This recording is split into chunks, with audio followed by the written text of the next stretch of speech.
Yeah, hi, this video's for Phil. Phil, it's Mark at FMAV. Really sorry about the delay on this. I mean, I actually did do this a few days ago, but I haven't managed to do the video, so I'm doing a video now. Okay, so basically, the issues with this were just a laser mainly. I've cleaned the cogs. The cogs were quite crappy, to be honest with you. Gummed up a little bit, but nothing, nothing bad. They've still got quite a bit of life in them. Check the micro switch for you, and I've also checked your board there. Like, again, what I tell everyone with these type of boards, okay, because your board's a bit older, the caps do swell, but they're not leaking or anything like that. And in all honesty, these things should, as long as you don't abuse them and blow them up when you put them in, they should last you, many more years.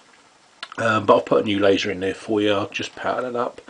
Give it a second and it'll come up. Let me just turn that up.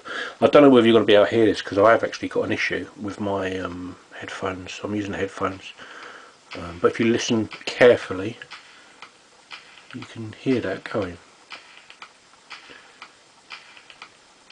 So yeah, so basically I've had it on test now for several hours, and I'm not finding any faults on it or any jumps or anything like that. And it's holding the play pretty well. Sometimes when the older ones, when they've had a lot of clubs and pubs type thing, the spindles usually go in them. The motors in the spindles. So yeah, it's all working as it should be. As soon as I get payment for that, I'll send that straight out to you.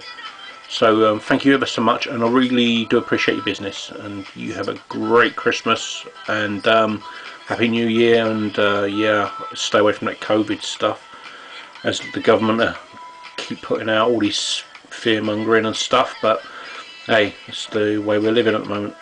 Anyway, thank you very much, and you have a great time. And if you need anything, just give me a shout. Cheers, Philip.